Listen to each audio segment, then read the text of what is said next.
So in the last couple of videos, we talked about motion, specifically in the form of free falls and projectiles. And in this video, we're going to talk about some of the laws that govern motion, specifically Newton's first law. Okay, let's consider a couple different scenarios. Let's say, in this scenario, I push a ball down a ramp.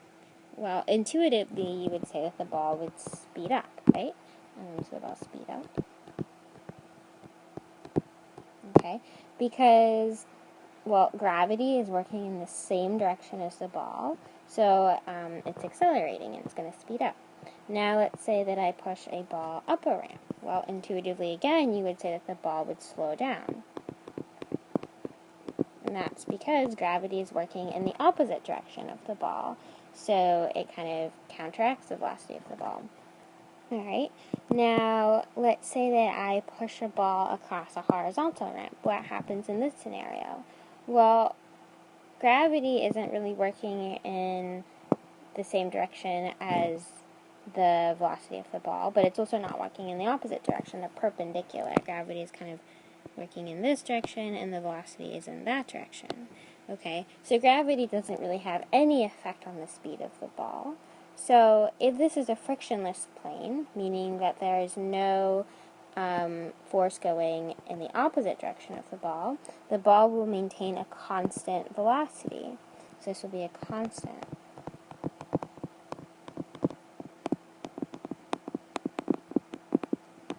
velocity, because there are no other forces acting on the ball to cause it to accelerate. Okay, so this brings us to a definition for Newton's first law. And that definition is, an object at rest will stay at rest, and an object in motion will stay in motion, unless an external force is applied. Now, okay, if we consider an object at rest, if say I have just a ball sitting on the floor at rest, that ball will not spontaneously start to move unless I apply a force to the ball. And let me quickly define what a force is. I have it on the bottom here. A force is a push or a pull.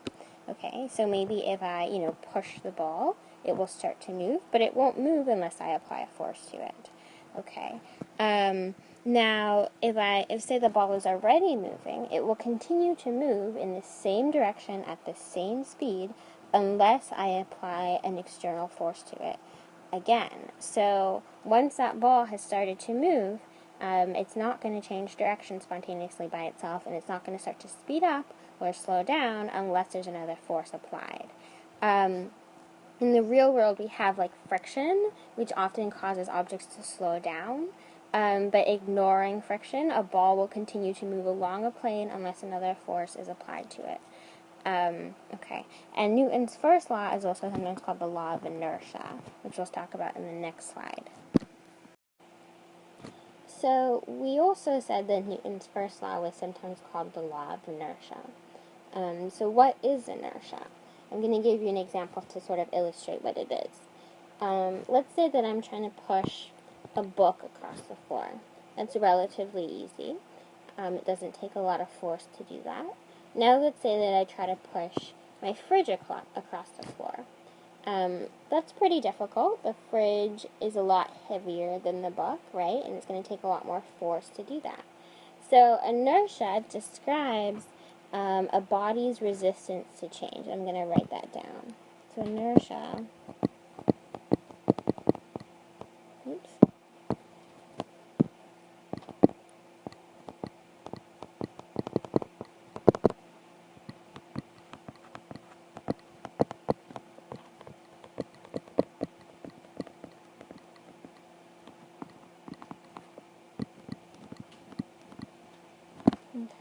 So inertia is a body's resistance to change. So the book that weighs a lot less than the fridge is easier to move than the fridge because it is less the resistance to change, and that's because it weighs less. Okay, so I said that inertia is a body's resistance to change, and that's reflected in the weight of an object. That's not totally a correct statement. Inertia is really dependent on the mass of an object. Let's talk about the difference between mass and weight. Alright, so I've got a couple definitions here. Mass is the amount of matter in an object, what does that mean? Matter is anything that takes up space. So mass is just how much matter is in an object, okay? Mass is normally measured in units like kilograms and grams. Weight, on the other hand, is the force of gravity on an object. So weight is dependent on both mass and the force of gravity. And I actually wrote down this formula here, right here. Weight is the mass of an object times the acceleration due to gravity. On Earth, acceleration due to gravity is 9.8 meters per second. So weight is just your mass times the force due to gravity, 9.8. Say on the moon, the force due to gravity is a lot less than on Earth, so your weight will be less, but your mass is the same. So it's important to distinguish between the two. Mass is how much matter you have inside of you, while weight is dependent on both mass, which will remain the same, times the force of gravity, which is dependent on where you are. So let's take a closer look at the formula for weight equals mass times acceleration. Okay, so let's say I have a ball. So ball number 1.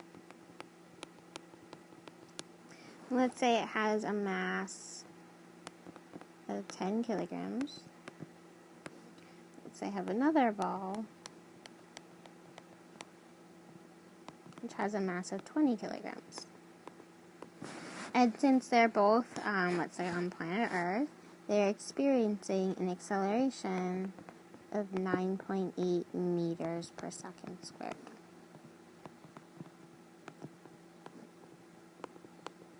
So remember that acceleration due to gravity is only dependent on where you are. So if we're, in the same place on Earth, then acceleration is 9.8. If we're on the moon, then it's a different number. Okay, so then the weight of ball number 1 is just the mass, which is 10 kilograms, times 9.8 meters per second. And that gives me 98 kilograms meters over second squared. And the weight of ball number 2 is, again, mass times acceleration. So 20 times 9.8 is 196 kilograms meters over second squared. And we'll talk about units in a minute. Okay, so we see that a ball with twice the mass, right? We had 10 kilograms, and now we have 20 kilograms, has twice the weight. 196 is twice of 98. Okay, so we see that weight and mass are directly proportional given that we're in the same location, but they're not equal to each other. That's the big point here. So let's take a closer look at these units. Kilograms times meters over second squared. So the units for weight, and remember that weight is a type of force. It's a force due to gravity. So really the units for force are kilograms meters over second squared. And we can rewrite this as 1 Newton, which is symbolized by a capital N. And in Newton,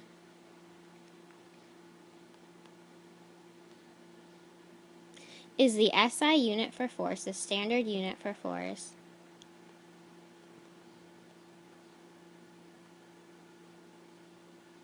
and a Newton is defined as the force required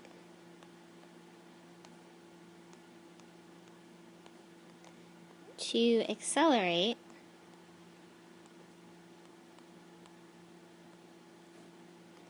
a 1 kilogram object 1 meter per second.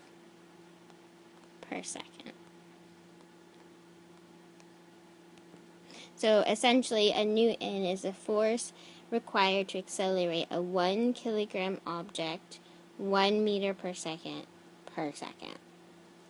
Okay? So the last thing that I want to touch on here is that force, right here, remember that in terms of weight, force was found by multiplying the mass of an object times the acceleration. So force was equal to mass times acceleration. And remember that acceleration is a vector.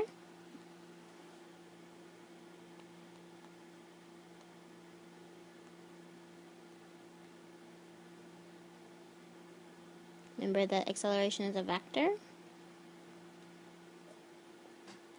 And mass is a scalar, meaning that mass doesn't have any kind of direction.